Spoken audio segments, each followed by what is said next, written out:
Picture a predator so small it could curl up inside a coffee mug, yet strong enough to bring down prey 5 times its own body weight.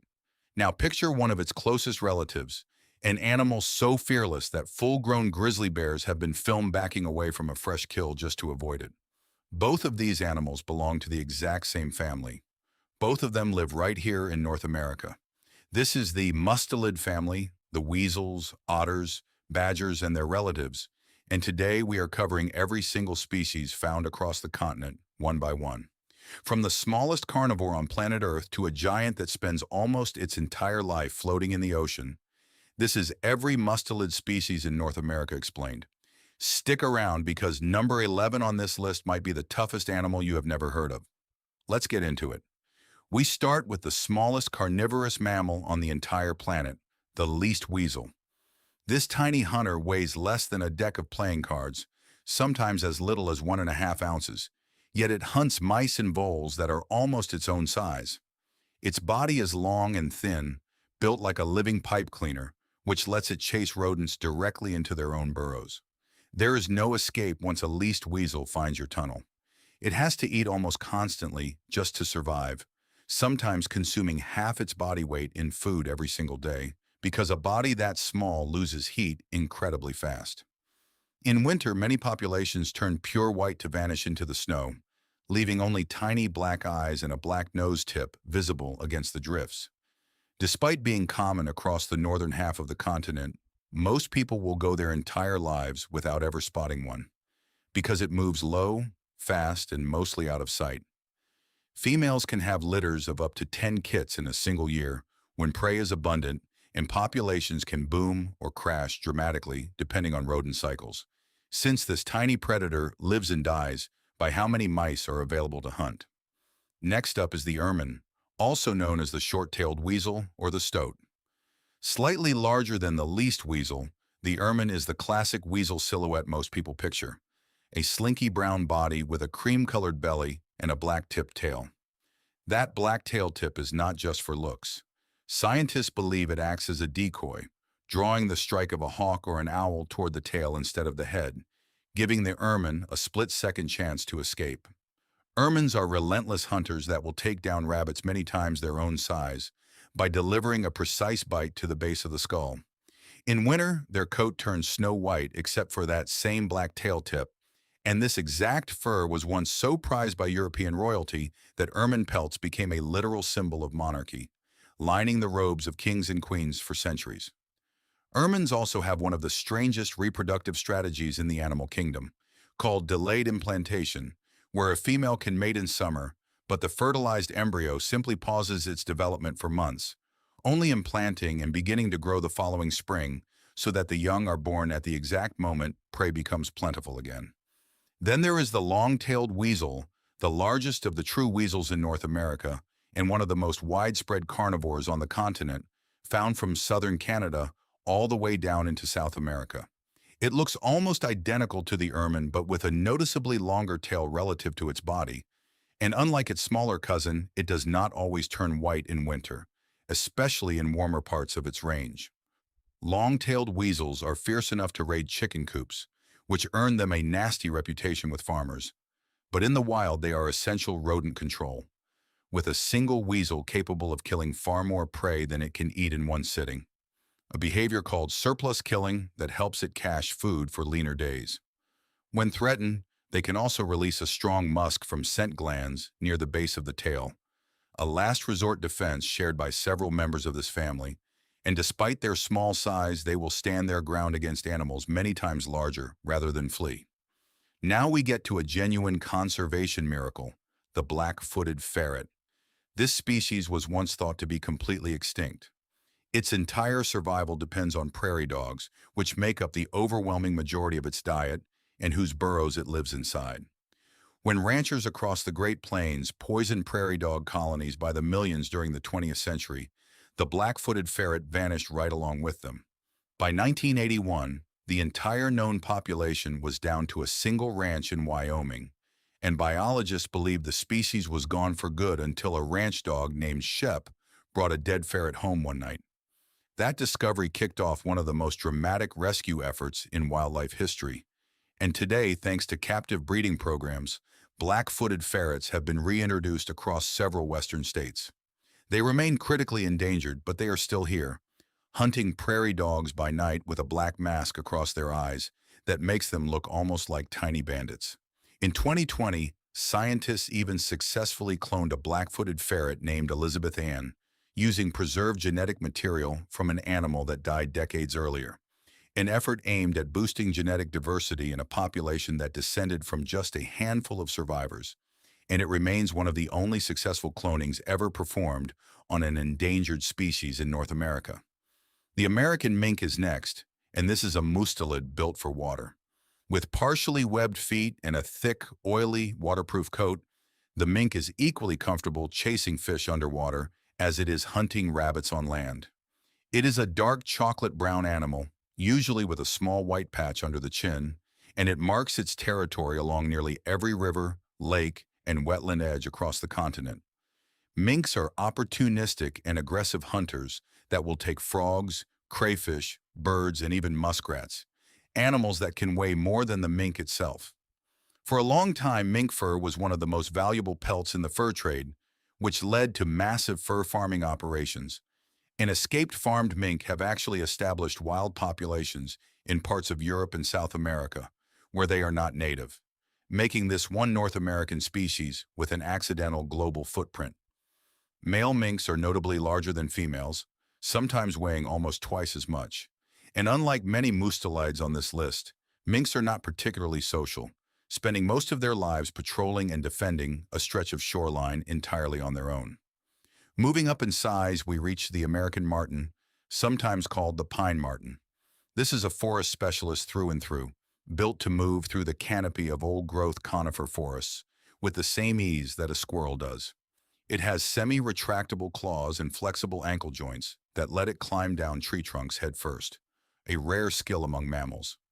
Martens have a beautiful golden brown coat with an orange throat patch, and they hunt everything from red squirrels to birds to berries, depending on the season. Because they depend so heavily on mature forest with plenty of standing dead trees for denning, marten populations are considered a strong indicator of forest health, and heavy logging in the 20th century wiped them out across large parts of their former range in the eastern United States, though reintroduction programs have slowly been bringing them back. Martens are almost entirely solitary outside of breeding season, marking out and defending territories with scent glands, and a single animal may patrol several square miles of forest, which is one reason they vanish so quickly whenever their habitat gets fragmented by roads or clear cutting. Before we go any further, if you are enjoying learning about these animals, now is a great time to hit that subscribe button and tap the like button on this video. It genuinely helps this channel keep making deep dive wildlife content like this one, and it costs you absolutely nothing. If you want to know when the next animal breakdown video goes live, turn on notifications too. All right, back to the list, because things are about to get a lot bigger and a lot tougher. Closely related to the American marten is the Pacific marten, which for a long time was actually classified as the same species before genetic research split it into its own distinct animal.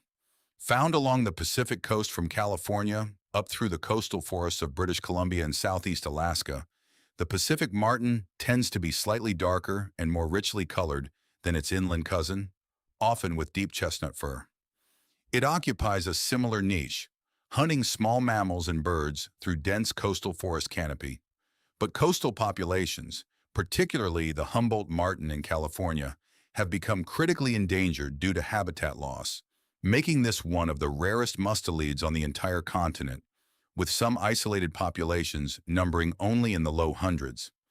These coastal populations rely heavily on old-growth forest and the thick understory that grows beneath it, particularly dense shrub cover that gives them protection from larger predators, and losing even small patches of that habitat to development can fragment a population enough to threaten its long-term survival.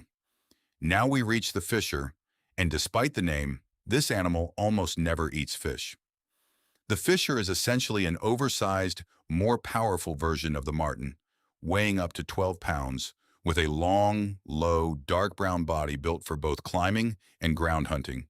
What makes the fisher famous is its ability to successfully hunt porcupines, one of the very few predators on the continent skilled enough to do it.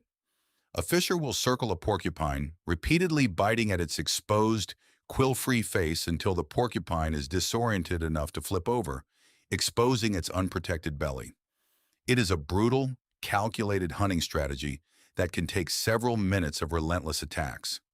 Fishers were trapped nearly to extinction across much of the northeastern United States for their thick, valuable fur, but conservation efforts and reintroductions have allowed populations to rebound significantly in recent decades, to the point that fishers are now showing up in suburban areas of New England and even parts of California where they had not been seen in generations. Fishers are also the source of the so-called fisher cat scream, a blood-curdling nighttime call often blamed on this species in folklore, even though researchers now believe most of those eerie screams actually come from red foxes instead.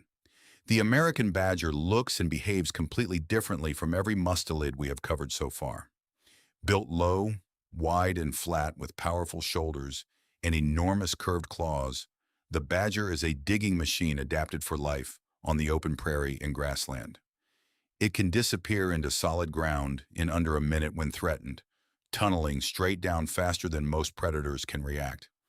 Badgers primarily hunt burrowing rodents like ground squirrels and prairie dogs, and they will actually dig directly into an occupied burrow to catch prey rather than waiting for it to emerge. One of the strangest behaviors in the entire mustelid family belongs to the badger, which sometimes forms hunting partnerships with coyotes. The coyote chases prey across open ground, while the badger blocks any escape into burrows, and research has shown this partnership genuinely increases hunting success for both species.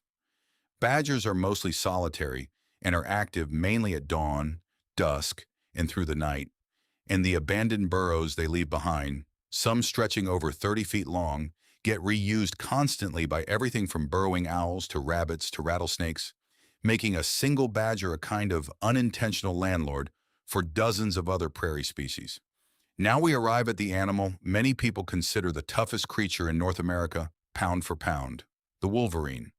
Despite weighing only 25 to 40 pounds, roughly the size of a medium dog, the wolverine has a reputation that punches far above its weight class. It has been documented driving black bears and even grizzly bears away from carcasses, and it is capable of taking down prey as large as adult caribou, especially in deep snow where its enormous paws act like natural snowshoes and give it a massive advantage over longer-legged prey. Wolverines are built almost entirely of muscle and thick, frost-resistant fur that was traditionally used to line parka hoods because it resists ice buildup better than almost any other pelt. They require huge, undisturbed wilderness territories, sometimes covering hundreds of square miles for a single animal, which makes them extremely sensitive to habitat fragmentation and one of the rarest, most elusive predators left in North America. Fewer than a few hundred are believed to remain in the lower 48 states. Wolverines also depend on deep, persistent spring snowpack to dig maternal dens for their young, which means a warming climate is directly shrinking the amount of usable habitat left for them, even in areas where humans have never set foot. And this single factor has made the wolverine one of the clearest examples of climate change directly threatening a North American predator. The North American river otter brings us into the water, and this is arguably the most playful animal on this entire list. River otters are highly social, intelligent, and genuinely seem to play for the sake of play, sliding down muddy or snowy banks over and over with no purpose other than apparent fun. Their bodies are perfectly built for aquatic life, with dense waterproof fur, webbed feet, and the ability to close their nostrils and ears underwater. A river otter can hold its breath for up to 8 minutes and dive to depths of over 60 feet while hunting fish, crayfish, and amphibians. River otters were once eliminated from huge portions of their historic range due to pollution and trapping, but they are considered a major conservation success story, having been reintroduced into dozens of watersheds across the United States, where water quality has since improved enough to support them again. They typically live in small family groups, centered around a mother and her young, communicating through a surprising range of chirps, whistles, growls, and screams. And because they need clean water full of healthy fish populations to survive, biologists often treat the return of river otters to a waterway as a strong sign that an entire ecosystem is finally recovering. Finally, we reach the largest mustelid in North America and one of the most remarkable marine mammals on Earth, the sea otter. Unlike every other animal on this list, the sea otter spends nearly its entire life in the ocean, rarely coming onto land at all. It does not rely on blubber for insulation like seals or whales. Instead, it has the densest fur of any animal on the planet, with up to 1 million hairs per square inch, and it must groom that fur constantly to keep it trapping air for warmth. Sea otters are one of the very few animals known to use tools in the wild, regularly selecting a favorite rock to smash open the shells of clams, mussels, and sea urchins while floating on their backs. They also play a critical role as a keystone species, because their appetite for sea urchins helps keep urchin populations in check, which in turn protects massive underwater kelp forests from being devoured into barren rock. Hunted to near extinction for their fur during the 18th and 19th centuries, when their population may have dropped to as few as a couple thousand animals worldwide, sea otters have slowly recovered along parts of the Pacific coast, though they remain far below their historic numbers and are still considered a threatened species today. Mothers often wrap their pups in strands of kelp to keep them from drifting away while they dive for food, and groups of otters will hold hands while sleeping on the surface, forming what is called a raft, so that the entire group stays together and does not drift apart on the current overnight. It is worth clearing up one common point of confusion here. Skunks used to be classified inside the Mustelid family for a long time, and plenty of older books and websites still list them that way, but modern genetic research reclassified skunks into their own separate family entirely, called Mephitidae, back in the late 1990s.